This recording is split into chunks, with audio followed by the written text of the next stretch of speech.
සමන්තා චක්කවාලේසු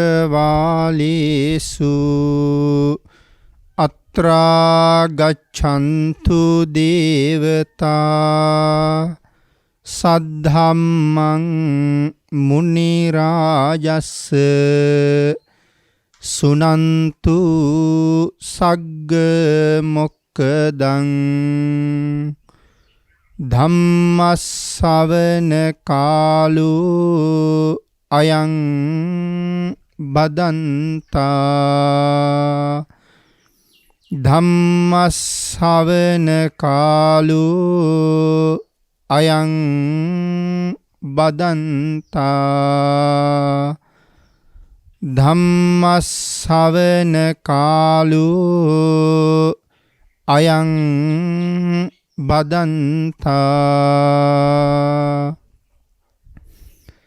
නමෝ තස්ස භගවතු අරහතු සබ්බ ධම්මේසු අප්පටිහත ඥානචාරස්ස දස බලධරස්ස චතු වේසාරජ්‍ය විසරදස්ස සබ්බ සත්තුත් තමස්ස ධම්මිස්ස රස්ස ධම්ම රාජස්ස ධම්මස්සාමිස්ස තථාගතස්ස සබ්බඤුනෝ සම්මා සම්බුද්දස්ස නමෝ තස්ස භගවතු අරහතු සබ්බ ධම්මේසු අප්පටිහත ඥානචාරස්ස දස බලධරස්ස චතු වේසාරජ්‍ය විසරදස්ස සබ්බ සත්තුත්තමස්ස ධම්මිස්ස රස්ස ධම්ම රාජස්ස ධම්මස්සාමිස්ස තථාගතස්ස සබ්බඤුනෝ සම්මා සම්බුද්දස්ස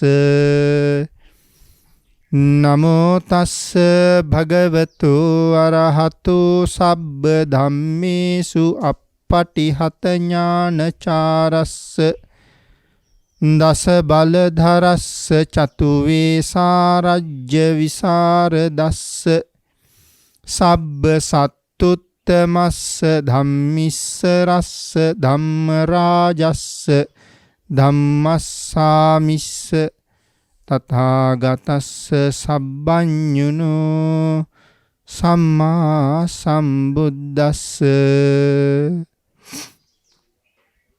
සද්ධර්ම ශ්‍රාවක කාරුණික ගුණගරුක බෞද්ධ පින්නතුනි බොහෝම ශ්‍රද්ධාවෙන් යුක්තව සියලු දෙනාම සූදානම් වෙන්නේ තිලෝගුරු ශාන්තිනායක සම්මා සම්බුදුරජාණන් වහන්සේ විසින් ලෝක සත්වයන් පිළිබඳව අසීමිත දයාවෙන් කරුණාවෙන් මෛත්‍රියෙන් යුක්තව අවබෝධ කරගෙන දේශනා කොට වදාළ පරම ගම්බීර වූ ශ්‍රී සද්ධර්ම රත්නයෙන් ඊටාම පුංචි කොටසක් නමුත් දේශනා කරවගෙන ධර්ම ගෞරවය පෙරදරි කරගෙන දේශනාගත ධර්මයේ ශ්‍රවණය කරන්නත් එසේ ධර්ම ශ්‍රවණය කිරීමෙන් ලැබෙන අවවාද අනුශාසනා තම තමන්ගේ ජීවිතවලට එකතු කරගෙන වඩාත් නිවැරදි මෙලව ජීවිතයක් සකස් කරගන්නත් නිවැරදි වුණ මෙලව ජීවිතයක් තුලින් සුගතිගාමී වූ පරලොව ආයිති භවයකින් සැනසෙන්නත් අවසානයේ ප්‍රාර්ථනා කරන බෝධීන් සැප සහිත ප්‍රතිපදාවෙන් ඊ타ම ඉක්මන් භවයක උතුම් චතුරාර්ය සත්‍ය ධර්මය අවබෝධ කරගෙන මේ සංසාරෙන් එතර වීමේ බලාපොරොත්තු ඇතුව ඒ උතුම් බලාපොරොත්තු උතුම් ප්‍රාර්ථනා ධර්ම දානානිසංසයත් ධර්ම ශ්‍රවණානිසංසයත් හේතු වීම තුලින් වහවහ මුදුන්පත් වේවා කියලා ප්‍රාර්ථනා කරනවා. පින්නතුනි අද ධර්මදේශනාවේ මාතෘකාව හැටියට මම යොදා ගන්න කල්පනා කළේ ධම්මපද පාළියේ බුද්ධ වර්ගයේ සඳහන් වන තවත් එක ගාථා රත්නයක්. සුකෝ බුද්ධානං උප්පාදු සුඛා සද්ධම්ම දේශනා සුඛා සංගස්ස සාමග්ගී සමග්ගානං තපෝසුකෝ.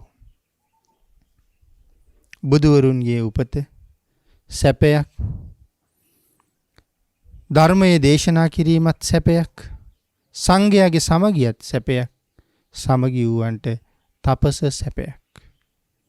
මේ ගාථා රත්නයේ සරල තේරුම. බොහෝ භික්ෂූන් වහන්සේලා පිරිසක් අරමුණු කරගෙන සවැත් නුවර දෙව්රම් විහෙරෙදී භාග්‍යතුන් වහන්සේ මේ ගාථා රත්නයේ දේශනා කොට වදාළා. ඒ කොයි වාගේ අවස්ථාවකද? සවැත් නුවර ජේතවනාරාමේ 500ක් පමණ භික්ෂූන් වහන්සේලා රැස් වුණ තැනක උන්වහන්සේලා අතර මෙන්න මේ විදිහේ කතා බහක් ඇති වුණා. මේ ලෝකේ සැපවත්ම දේ මොකද්ද? නැත්නම් ලෝකේ සැප කියන්නේ මොනවටද? මේ වගේ කතා බහක් තමයි ඇති වුණේ. රජ කුලයෙන් පැවිදි වෙච්ච රාජකුමාරවරු ඇතුළු අය උන්වහන්සේලා සඳහන් කළා ලෝකේ සැපවත්ම රජ සැපයයි කියලා. උසස්ම සැපයක් තියෙන්නේ රජකම තුල. රජෙකුට තියෙන සැපේ තමයි ලෝකේ උසස්ම සැපේ. එතකොට කම් සැප විඳ විඳ ඉඳලා පැවිදි වෙච්ච අය සඳහන් කළා නෑ ලෝකේ උසස් සැපේ කාම සැපයයි. ඊළඟට පින්නතිනි රස බොජුන් වළඳ වළඳ ඉඳලා පැවිදි වෙච්ච අය සඳහන් කළා නෑ ලෝකේ උසස්ම සැපේ නම් ප්‍රණීත භෝජන වළඳන එකයි. ඉතින් මේ සාකච්ඡාව ළඟට අපේ බුදුරජාණන් වහන්සේ වැඩලා මේ 500ක් තරම් භික්ෂුන් වහන්සේලාගෙන් ඇහුවා මහණෙනි මොකද්ද සාකච්ඡාව? ස්වාමීනි මේ ලෝකේ උතුම්ම සැප මොනවද කියලා අපි කතා කළා.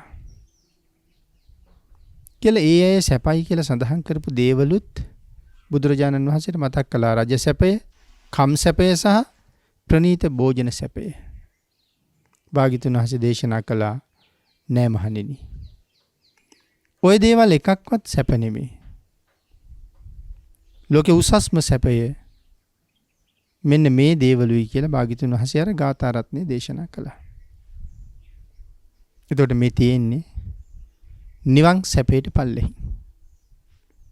ඒ කීවේ යමෙකුට නිවන් සැපය ලබන්න නම් ඒ උතුම්ම සැපයට යන්න නම් මේ කාරණා ටික තියෙන්න ඕනේ. මොකද්ද දේශනා කළේ මුලින්ම?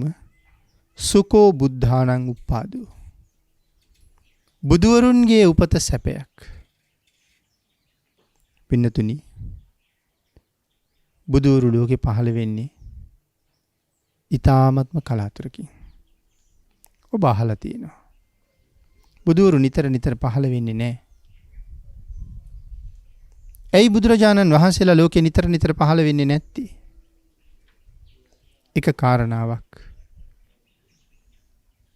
ලෞතර බුදු බව වෙනුවෙන් පාරමිතා පුරන උතුමන්ගේ තියෙන දුර්ලභ බව. පාරමිතා පුරන්න අය අඩුයි. ඒ පාරමිතා පුරන්න අය අඩු. බුද්ධත්වයේ ඒ තරම්ම දුර්ලභයි. ඒ තරම්ම අපහසුයි. මුදුන්පත් කරගන්න බෑ.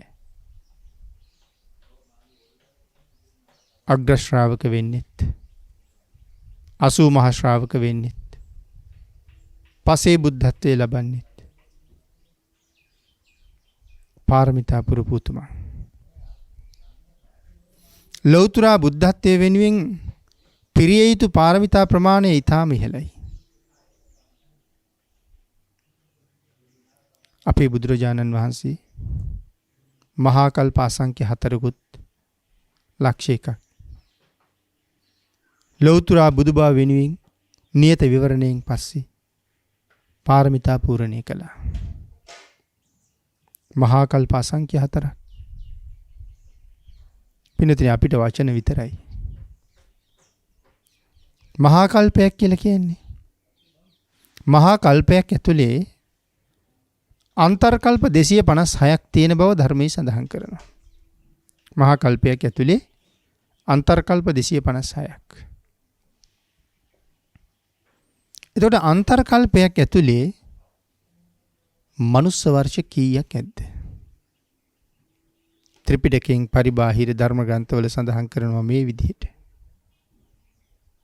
මහා කල්පයක් ඇතුලේ අන්තර්කල්ප 256ක්. එක අන්තර්කල්පයක් ඇතුලේ මනුස්ස වර්ෂය අසංඛ්‍ය 86,40,000ක්. මනුස්ස වර්ෂය අසංඛ්‍ය 86,40,000ක් විතර තියෙනවා කියලා. එතකොට අසංඛ්‍ය 86,40,000 ඒවා 256ක් තියෙනවා ඔය කියන මහා කල්පයේ ඇතුලේ. එතකොට තේරෙනවද කොච්චර කාලයක්ද කියලා? මනුස්ස වර්ෂයෙන් අවුරුදු අසංඛ්‍ය 86,40,000 ඒවා 256ක් මහා කල්පයේ ඇතුලේ තියෙනවා.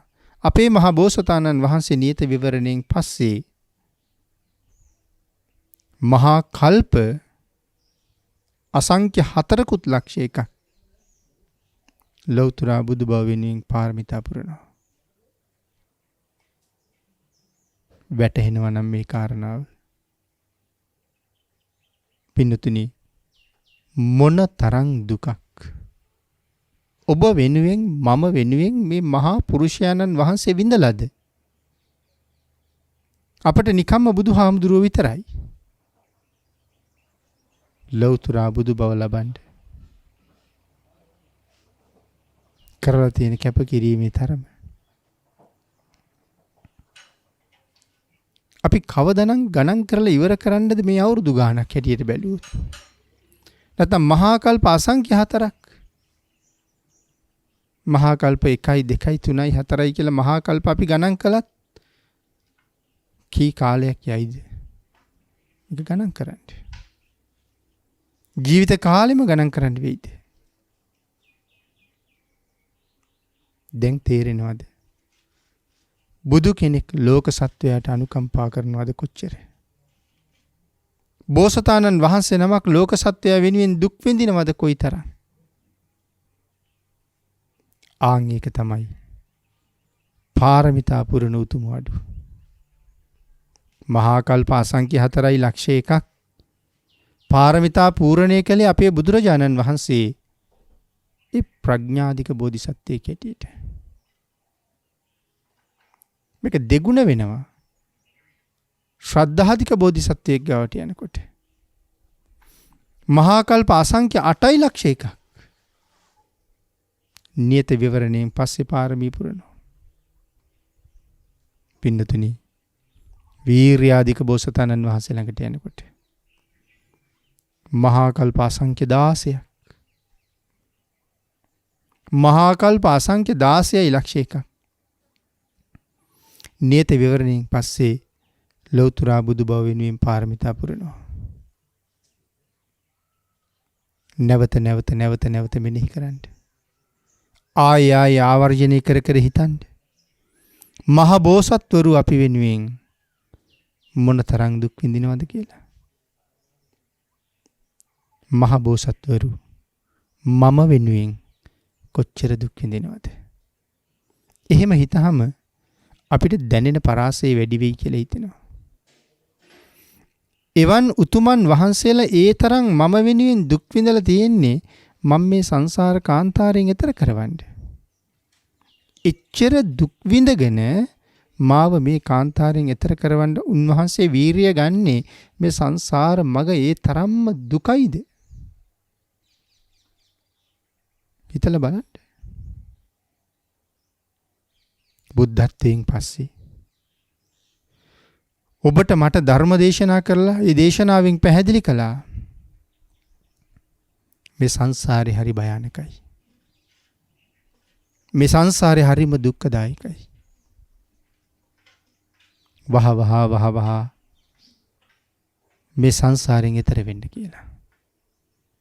ඒ සඳහා වීරිය වඩන්න කියලා. ඒ සඳහා ගුණ පුරන්න කියලා. පාර පෙන්නවා.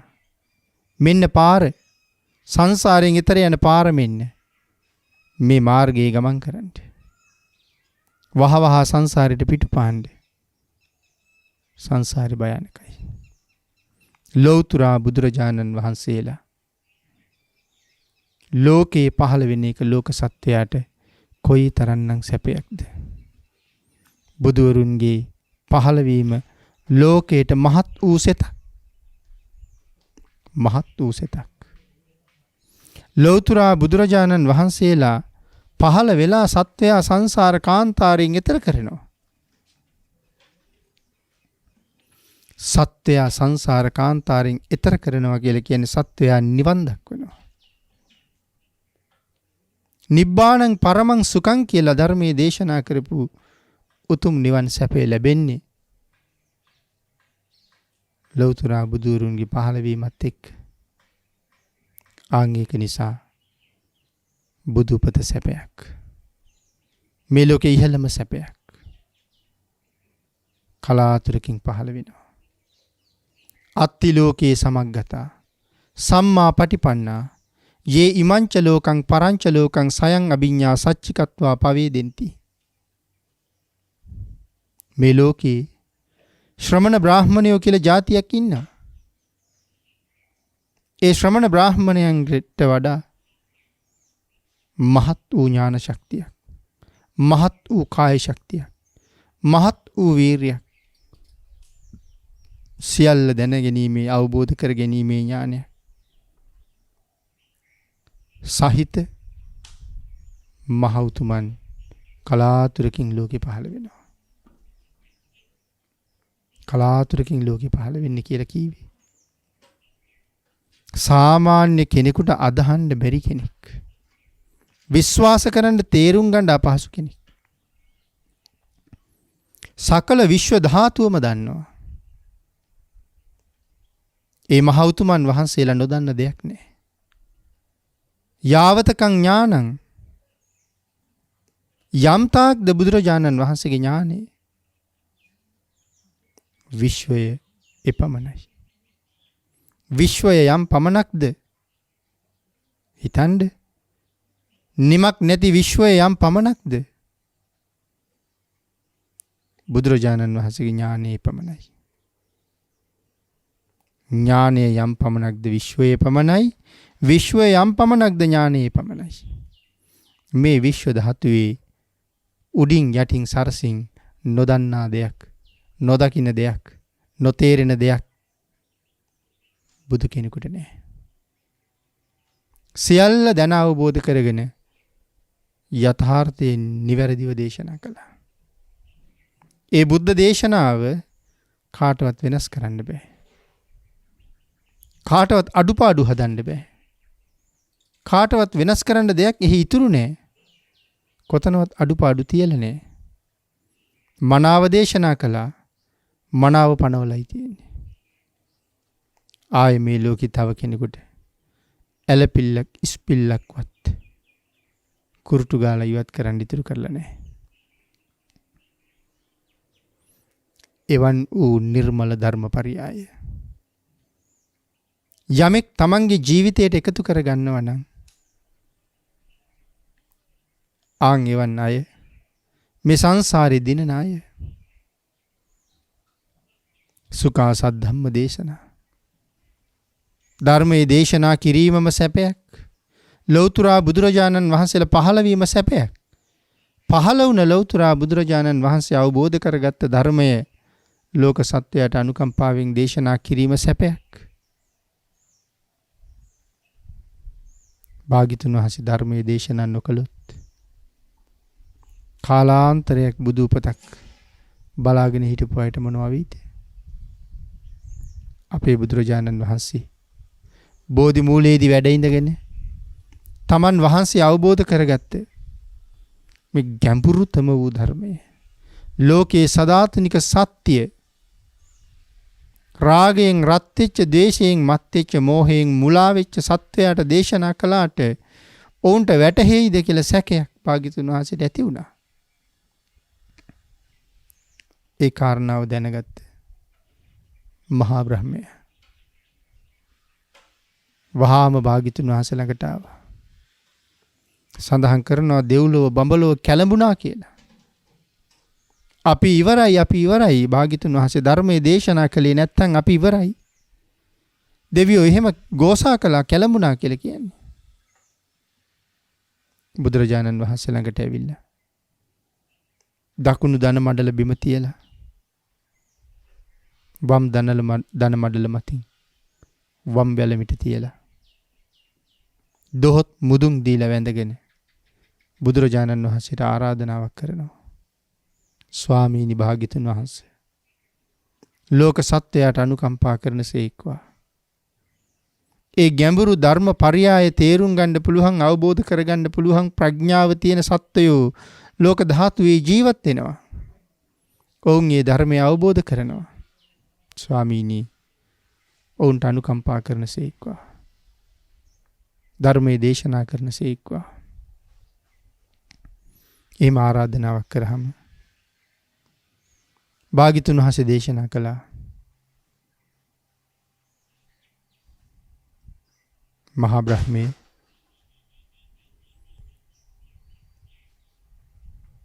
අමාදොර ඇරලා තියෙන්නේ. දහම් අසනාය දහම් අසස්තවා අමාදොර විවර කළා. පින්නතුනි කෙනෙකුට හිතෙන්න පුළුවන් සර්වඥ වූ බුදුරජාණන් වහන්සේ දැක්කේ නැද්ද? ධර්මය අවබෝධ කරගන්න පුළුවන් අය ඉන්නවා කියලා. නෑ පින්නතුනි. දන්නවා. සියලුම ලෞතුරා බුදුවරුන්ට ඇති වෙන මැලිකමක් කියලා මේක සඳහන් කරලා තියෙන්නේ. නමුත් මේ මැලිකම තත්පර ගානක්වත් තියෙන්නේ නෑ. අපාරුතා තේසං අමතස්ස ద్వාරා අමාදුර ඇරියා. තත්පර ගානක්වත් මේ මැලිකම තියෙන්නේ නැතුව නැවත මොහොතින් දහම් දේශනා කරන්න හිතනවා. මහ බඹු බඹලොවින් චුත වෙලා භාග්‍යතුන් වහන්සේ ළඟට එන්න ගත කරන කාලය ඊටාම ස්වල්ප කාලයයි. එහි පිල්ලම් ගහන මාත්‍රයට වගේ එනවා. නමුත් ඒ එනකොටත් භාග්‍යතුන් වහන්සේ දහම් දෙසන්න තීරණය කරලා ඉවරයි. ඒකයි දේශනා කළේ අමාදොර ඇරියා. සදහැත්තු සදහැ මුදත්වා. පින්නතුනි එදා දේශනා කරපු ධර්මයේ ලෝක සත්වයා වෙනුවෙන් අදත් මේ ලෝක තලයේ ජීවමානව වැඩ ඉන්නවා. අදත් වැඩ ඉන්නවා. අදත් ලෝකයා ධර්ම ශ්‍රවණය කරනවා. අදත් සත්‍යය දහමින් සැනසෙනවා. ජීවිත ගැටලු වලට විසඳුම් ධර්මයේ තුලින් ලබනවා. සංසාර රෝගයේ ධර්මයේ නැමැති ඔසුවෙන් සුවපත් කරගන්නවා. දහම නිසා මෙලව පරලොව දෙකම සැනසෙනවා. සතර අපායෙන් මිදෙන මඟ, සංසාරයෙන් එතර වෙන මඟ භාග්‍යතුන් වහන්සේ අවබෝධ කරගත්ත ප්‍රමාණය බුදුරජාණන් වහන්සේගේ අනුකම්පාවට අනුව අපිට ලැබෙන්න තීරණය කළ ප්‍රමාණය අපිට ලැබිලා තියෙනවා. අපිට අවශ්‍ය ප්‍රමාණය භාග්‍යතුන් වහන්සේ සංග්‍රහ කරලා තියෙනවා. අදිෂ්ඨාන කරලා තියෙනවා. මේ ධර්ම රත්නයට පුළුවන් අවුරුදු කෝටි ප්‍රකෝටි ගාණක් මේ සංසාරේ අසංඛ්‍ය අප්‍රමාණ ගාණක් සසරේ මම විඳපු නිමක් නැති මහ දුක්ඛන්දරාවල් සියල්ල නිමා කරන්න. අනාගතයේ සංසාරේ අතීතයේ විඳපු දුක නිමා කරවන්න. නැවත විඳින්න නොදෙන්න. අනාගතයට කරුම රැස් නොකරවන්න. මේ ධර්ම රත්නයට අදත් පුළුවන්. මිනිස්යන්ට ජීවිතේ මූණ පාන්න තියෙන දුක් කරදර කම්කටොළු කොපමණද කියන කාරණාව සමාජය තුළ හැසිරෙනකොට ඕන තරම් අහන්න දකින්න ලැබෙනවා. ජීවිතේ විනාශ කරගන්න හිතෙන තරම් මහා කරදර කම්කටොළු පීඩාවල් තියෙනවා. දරා ගන්න බැරුව වටිනා මනුස්ස ජීවිතය නිකරුණේ විනාශ කරලා දානවා. නමුත් ඒ හැම කෙනෙකුටම විසඳුම මේ ධර්ම රත්නය තුල තියෙනවා. සතර අපායේ උපදින එකට විසඳුම තියෙනවා. දිව්‍ය ලෝකෙ උපදින්න මඟ පෙන්නලා තියෙනවා. උතුම් නිවනට යන්න අපූර්වට පාර පෙන්නලා තියෙනවා. සුගතියෙන් සුගතියට යන්නත්, සදාකාලික සුවයෙන් සැනසෙන්නත්, සතර අපායෙන් ගැලවෙන්නත් ධර්ම රත්නය අපිට මඟ කියනවා. ආන් එවන් වූ උත්තම ධර්මය ලෝකයට දානය කිරීම සැපයක්. ධර්මය නොලැබුණා නම්, භාග්‍යතුන් වහන්සේ දේශනා නොකළා නම් මේ ටික අපි මේ සංසාරේ කොහෙද? පෙර බුද්ධාන්තරවල බණ අහලා, පෙර බුද්ධාන්තරවලින් ධර්මයේ දැනගෙන සිල් රැකලා මනුස්ස ජීවිතයක් අපි ලැබමින් ඇවිල්ලා සසර කරගත්ත මහා පුණ්‍ය ශක්තියක මහිමයෙන් මේ බුද්ධාන්තරය තුලත් උතුම් මනුස්ස ජීවිතයක්ම අපිට ලැබිලා. ගිය භවයේ අපි දන්නේ නැහැ ගිය භවයේ කොයි කාලෙද කියලා. මරණයටපත් වෙලා නිරේක ගියා නම්, මරණයටපත් වෙලා තිරිසන් ලෝකෙ ඉපදුනා නම්, പ്രേත ලෝකේ අසුර ලෝකෙ ගියා නම්, සමහර විට අද මෙහෙ නොවෙන්නත් පුළුවන්. හැබැයි නොගියම කියලා කියන්නත් බෑ. ඒ කර්ම ඉවර කරලා පෙර කරපු කුසලයක් එක මෙහි ආව වෙන්නත් පුළුවන්. කෙසේ වෙතත් සුගතියේ උපතට මඟ පෑදුවේ ධර්මය. එවන් වූ නිර්මල ධර්මපරියාය ලෝක සත්‍යයට මොනතරම් සුවයක්ද? භාග්‍යතුන් වහන්සේ දේශනා කරපු නිර්මල ධර්මය රහතන් වහන්සේලා මුක පරම්පරාවෙන් අරගෙන ඇවිල්ලා පස්සේ කාලේ ධර්මයේ අතුරුදහන් වෙයි කියන බයට ග්‍රන්ථ ආරූඪ කරලා ඒ නිර්මල ධර්මයේ අපි වෙනුවෙන් දානය කළා.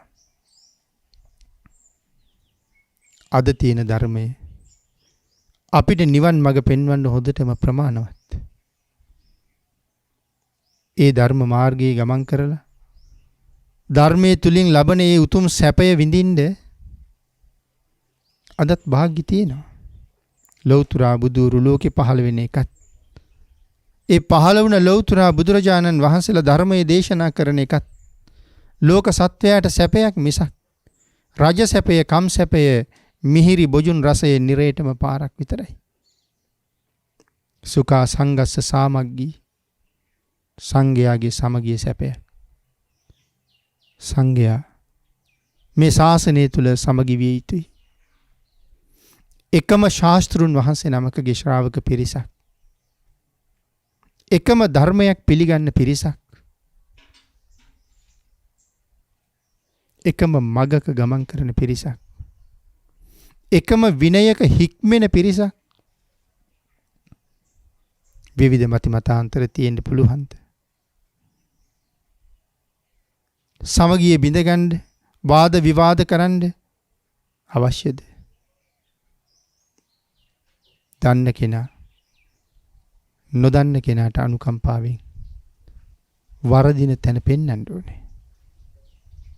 මේ ශාසනයේ එහෙමයි තියෙන්නේ. වැරදුනාද යම් තැනක තමන්ට කරදරයක්, තමන්ට පීඩාවක් කියලා හිතන්න එපා කොතනවත්. වහාම සංසාරයෙන් එතර කරවන්න, වැරදි මතයේ ගමන් නොකරන්න මග කියලා දෙන්න. මේ ශාසනයේ ලස්සන. නොදන්න කෙනා දන්න කෙනාව, නොදන්න කෙනාට දන්න කෙනා කියලා දෙනවා. නොදන්න කරුණ නිවැරදි කරලා දෙනවා. අනුකම්පා කරනවා. සම්මා සම්බුද්ධ ශාසනයේ අසිරිය කොච්චරද? ඒ නිසා ඒ අසිරිය අදත් නැතුව නෙමෙයි. සත්පුරුෂ යතිවරු ළඟ ඒ උතුම් ගතිගුණ අදත් තියෙනවා. අපට උනත් වැරදීමකින් කියවුන සමහර දහම් කාරණා සමහර සත්පුරුෂ යතිවරු කතා කරලා බොහොම අනුකම්පාවෙන් පැහැදිලි කරලා දීපු අවස්ථා මේ ජීවිතවල නැතුව නෙමෙයි.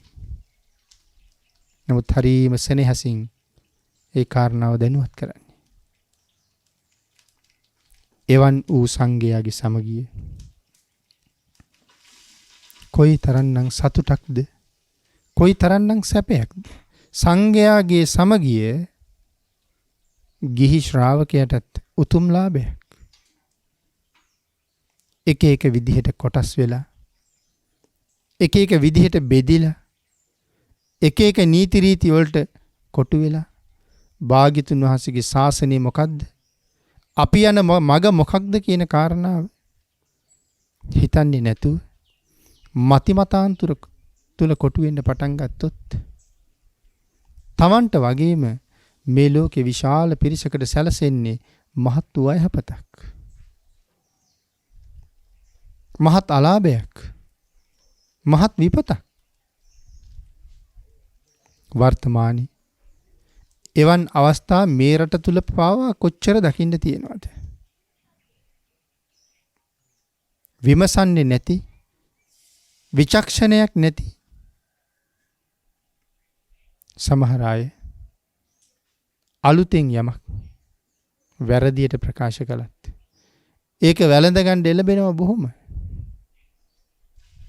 භාග්‍යතුන් වහන්සේට චෝදනා කළත් ඒකත් පිළිගන්නවා. සමහර අය ඉහළට යන්න සමහර වෙලාවට කරන්නේ බුදු දහම විකෘති කරලා පොත්පත් ලියන එක. අලුත් තර්ක මතවාද ගොඩ නගන එක. සමාජයේ කැපී පෙනෙන්නත්, බලාපොරොත්තු වෙන තැනින් ඉහළට එන්න ඒ තත්වයට අද අපිපත් වෙලා. නමුත් සංඝයාගේ සැපය, සංඝයාගේ සමගිය එක විදිහටම තියෙනවා නම් ශ්‍රාවකයාට මොනතරම් යහපතක් වෙනවද? වර්තමානයේ ඒ කාරණාවත් මදක් බිඳි බිඳි යනවා වගේ හැඟෙනවා. ඉතින් ඒක නිසා ඒ උතුම් සහනයක්, උතුම් සුගතියක්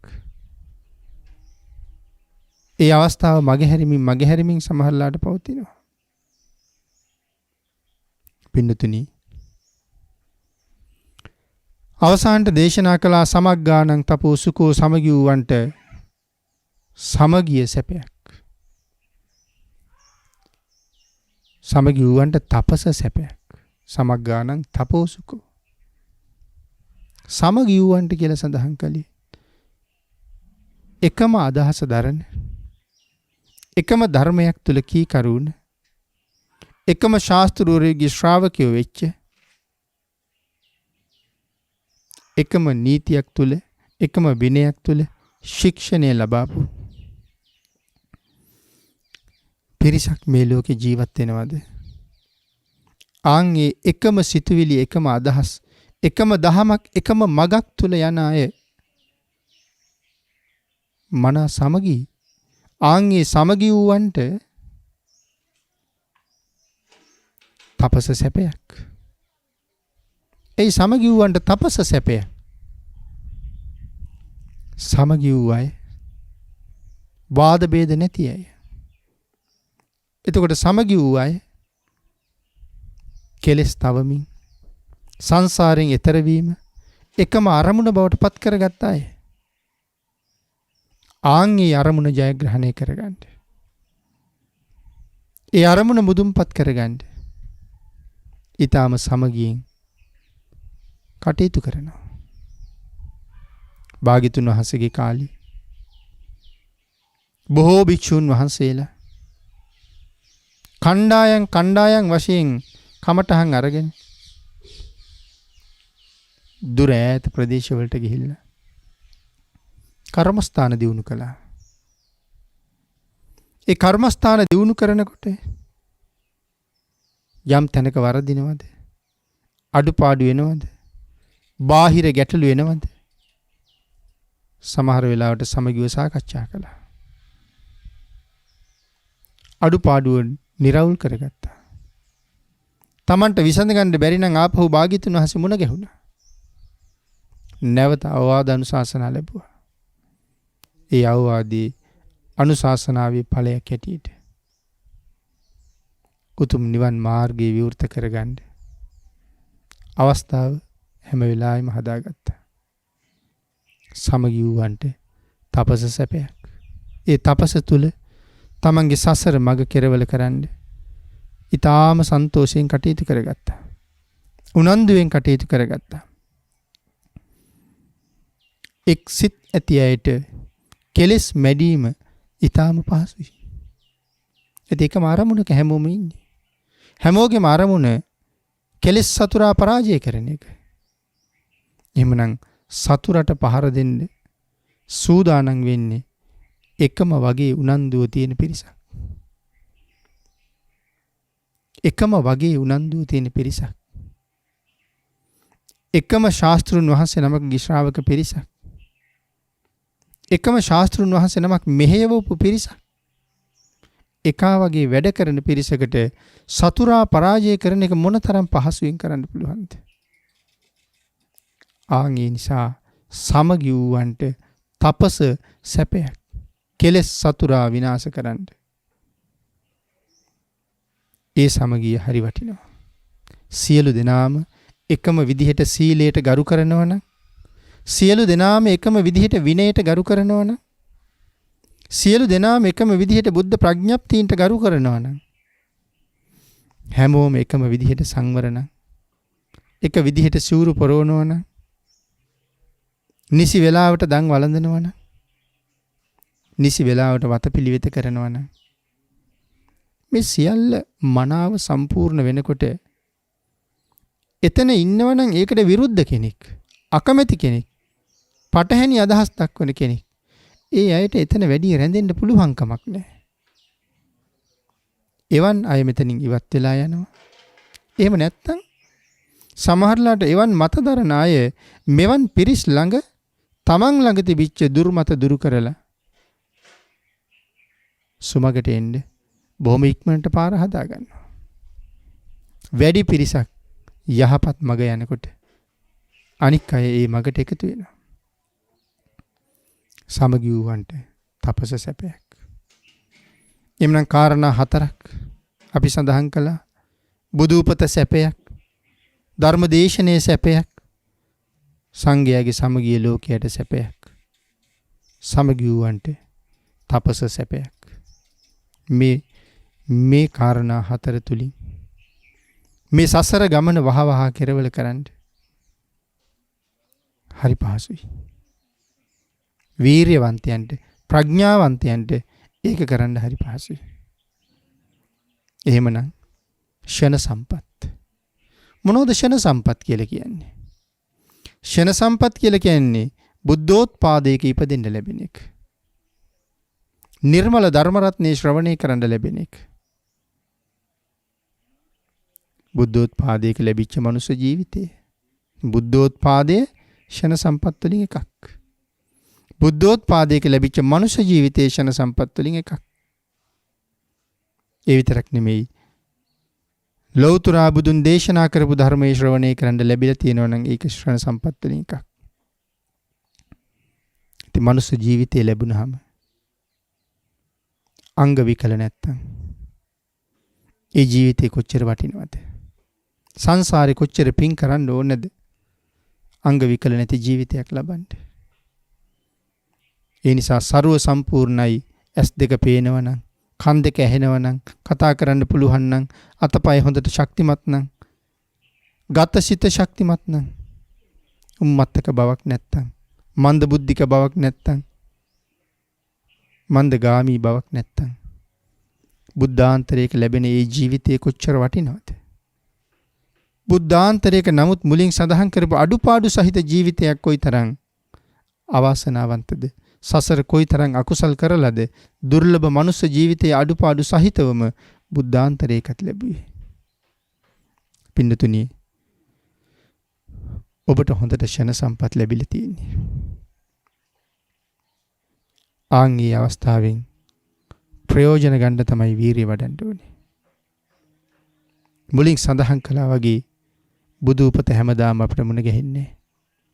මනුස්ස ජීවිතය අපිට හැමදාම ලැබෙන්නෙත් නැහැ. සම්මාදිට්ඨික බව ලැබෙන්නෙත් නැහැ. ප්‍රාර්ථනා කරන්න ඕනේ. ලැබිලා තියෙන අවස්ථාවෙන් උපරිම ප්‍රයෝජන ගන්න. හැබැයි ඒක කල් දාන්න එපා. හෙටට කල් දාන්න එපා. ඊළඟ සතියට දාන්න එපා. අජ්ජේව කිච්ඡං ආතප්පං. අද කළ යුතු දේ අදම කරන්න. කෝ ජඤ්ඤා මරණං සුවේ. කවුද දන්නේ හෙට මැරෙයිද කියලා? ආන්ගේ කාරණාව හැම වෙලාවෙම ජීවිතයට එකතු කරගන්න. අද කළ යුතු දේ අදම කරන්න වීරිය වඩන්න. පස්සේ ලෙඩ වෙලා එක්තැන් වෙලා මේ වාගේ කුසල ධර්මයන් මට කරගන්න තිබුණා. නමුත් කරගන්න බැරි වුණානි කියලා එදාට පසුතැවිල්ලකට භාජනය වෙන්නේ නැතුව ජීවිතේ ගෙවපු හැටි හිතලා සතුටු වෙන්න පුළුවන් තැනකට ඔබේ ජීවිතය ඔබ අරන් යන්න. අකුසලයෙන් ඈත් කරලා කුසලයේ තුල පිහිටවලා ඔබ ඔබේ ජීවිතයේ ඉස්සරහට අරන් යනවනම් ඔබ හොඳ රියදුරෙක් වගේ. ඒ නිසා මේ ජීවිතය සංසාරෙන් එතරටම යනකම් මෙහෙයවන්න ඔබට තුනුරුවන්ගේ ආශිර්වාදයෙන් ශක්තිය, ධෛර්යය, වාග්ය, වාසනාව උදා වේවා කියලා ආශිර්වාද කරනවා. අද මේ උතුම් වූ ධර්ම දේශනාව සඳහා සදැහැති දායකත්වයේ දරනු ලබන්නේ දේවින්ද සේනාරත්න මහත්මයා, මාග්‍රට් සූර්යාරච්චි මහත්මිය, පුබුදු කරුණාරත්න මහත්මයා, රජිත් සමරක්කොඩි මහත්මයා, කල්පනී ශාෂි ප්‍රභා මහත්මිය, චානක සිරිවර්ධන මහත්මයා සහ අප්සරා සරච්චන්ද්‍ර මහත්මිය ඇතුළු පිරිස විසින් උතුම් අරමුණ මේ උතුම් ධර්ම දානමය පින්කම සිදු කරන දේශකයන්න් වහන්සේට නිදුක් නිරෝගී චිරජීවනයේ ලැබේවා කියලා මුලින්ම අපටත් ආශිර්වාද කරලා තියෙනවා සත්පුරුෂ පිරිසක්. කළුතර දොඩංගොඩ පිලෝමිනාවත්ත අංක 136න් 8 වන 8 අංක 136න් 8 වන මාවතෙහි පදිංචි දේවින්ද සේනාරත්න මහත්මයාට, මෑණියන් වන මාග්‍රට් සූර්යාරච්චි මහත්මියට ත්‍රිවිධ රත්නයේ ආශිර්වාදය ලැබේවා. 2019 දෙසැම්බර් මාසේ 12 වන දින පරලොව සැපත් වූ ගාමිණී සේනාරත්න දයාබරණීය පියාණන්ට මේ කුසල් අනුමෝදන්ව සංසාර දුකින් අත මිදී නිර්වාණ මාර්ගයේ සම්පූර්ණ කර ගැනීමට මේ කුසල් හේතු වාසනා වේවා. භවගාමී ජීවිතයේ සුවපත් වේවා. කොට්ටාවේ පදිංචි පුබුදු කරුණාරත්න මහත්මයා ඇතුළු පවුලේ සියලු දෙනාටත් වසර 24කට පෙර පරලොව සැපත් වන්නට යෙදුන සුනිල් කරුණාරත්න පියාණන්ට මේ කුසල් අනුමෝදන්ව සංසාර දුකින් අත මිදී නිර්වාණ මාර්ගයේ සම්පූර්ණ කර ගැනීමට හේතු වාසනා වේවා. භවගාමී ජීවිතයේ සුවපත් වේවා. කොට්ටාවේ පදිංචි රජිත් සමරක්කොඩි මහත්මයා ඇතුළු පවුලේ සියලු දෙනාටමත්, පානදුර බණ්ඩාරගම පදිංචි කල්පනී ශෂි ප්‍රභා මහත්මිය ඇතුළු පවුලේ සියලු දෙනාටමත්, හෝමාගම නියඳගල පදිංචි චානක සිරිවර්ධන මහත්මයා සහ අප්සරා සරච්චන්ද්‍ර මහත්මයා ඇතුළු පවුලේ සියලු දෙනාටමත්, අප්සරා සරච්චන්ද්‍ර මහත්මිය ඇතුළු පවුලේ සියලු දෙනාටමත් මේ සියලුම දෙනාගේ නමින් මිය පරලෝකීය සතර වර්ගයේ සියලුම ඥාති මිත්‍රාදීන්ටත් මේ උතුම් ධර්ම දානමේ කුසල කර්මයේ හේතු වේවා. ඊ타ම ඉක්මන් භවයක ඊ타මත්ම කෙටි කාලයකින් සැප සහිත ප්‍රතිපදාවකින් උතුම් චතුරාර්ය සත්‍ය ධර්ම අවබෝධය ලබාගෙන සංසාරයෙන් එතර වෙන්න වාග්ය වාසනාව උදා වේවා කියලා ප්‍රාර්ථනා කරනවා. ආකාසට්ඨා ච බුම්මට්ඨා දේවා නාග මහිද්దికා පුඤ්ඤන්තං අනුමෝදිත්වා චිරං රක්ඛන්තු ලෝක සාසනං දේවෝ වස්සතු කාලේන සස්ය සම්පatti හේතුච පීතෝ භවතු ලෝකෝ ච රාජා භවතු ධම්මිකෝ. ද්වේෂක්ඛයෝ